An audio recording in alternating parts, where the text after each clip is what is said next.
make the sales funnel successful, right?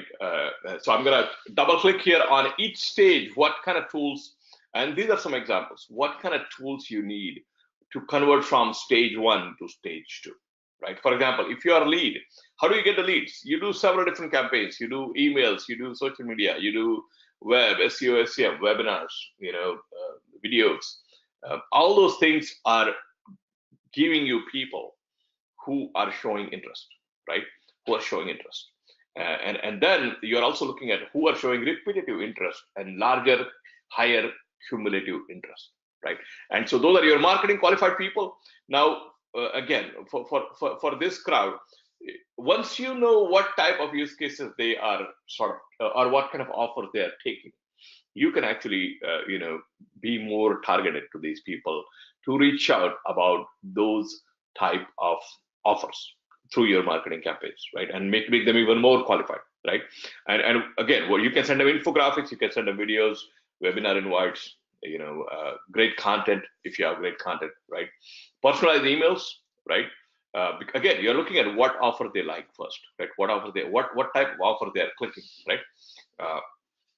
And then, from marketing qualified leads, if you want to convert them from marketing qualified leads to sales qualified leads, what do you need? You need very crisp, personalized email messages.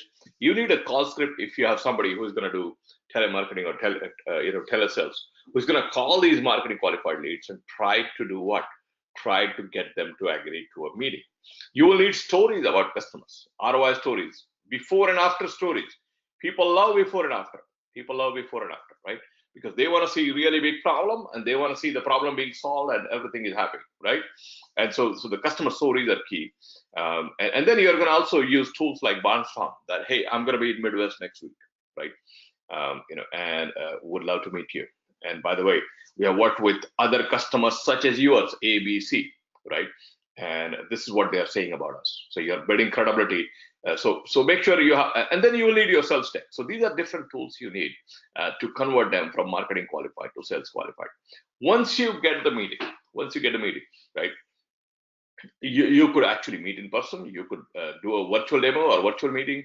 You will need your discovery questions, the qualifying questions, because again, if you do a poor job at qualifying, you will have what? You will have false positives, right? Nothing kills a startup, especially when they are a little bit further along than false positives, because you're churning your energy and you're churning your resources, by chasing the false positives. For example, the demo is great, we love it, right? And we have this problem and so forth, but we never asked about their budget. We never asked about their timeline, right? We never asked about who the decision maker is going to be, right? Who's going to sign up that check, right? And then, we will keep circling around the account for a while and then realize that, man, we didn't have a decision maker. They didn't have a budget. They were just excited about it and they were trying to figure something out. And there is nothing wrong with that. You can then continue to nurture those customers in the earlier stages, right? Once you realize that. But having those qualifying questions is critical, right? Having those qualifying questions is critical. Objection handling, as I said before, people will ask you, what about that company in the space? How are you different than them, right? I mean, you should have a competitive deck for each one of them ready, right? Each one of them ready. And you should be able to go with full credibility saying, you know what, this is what happens when you use that. And not just in terms of feature function, but in terms of the benefit or lack of benefit they receive when they use some alternatives. And the benefit, significantly higher benefits, if you can even quantify those, that's even better. They receive, using you, right? Then you should have a very clear demo script. What do you show to whom, right? Again, it can change based upon what you hear in the discovery, right? What you hear in the discovery. But you generally have a pretty good idea if you do this well and do this for a while, what works in the demo, right?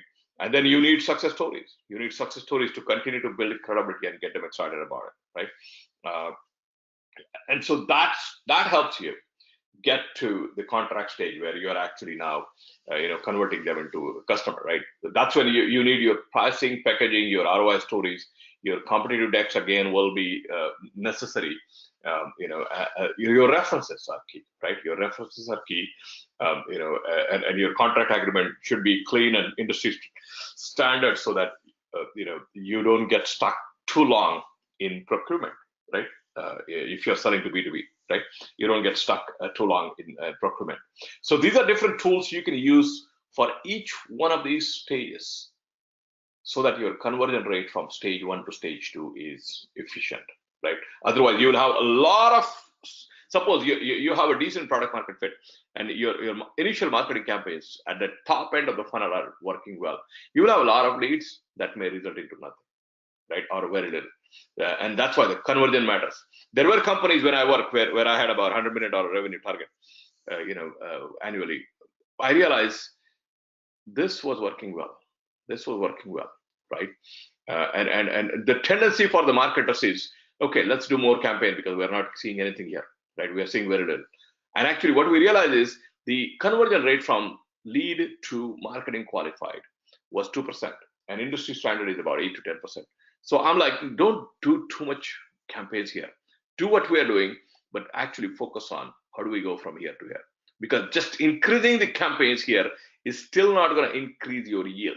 You have to move from that 2% to 5, 6, 7, 8, 9, 10% closer to the industry standard, so that more of the leads become marketing qualified and eventually sales qualified and eventually customers, right? So again, the reason I'm giving this example is conversion matters, right? Conversion matters. Otherwise, this is a whole bunch of false positives,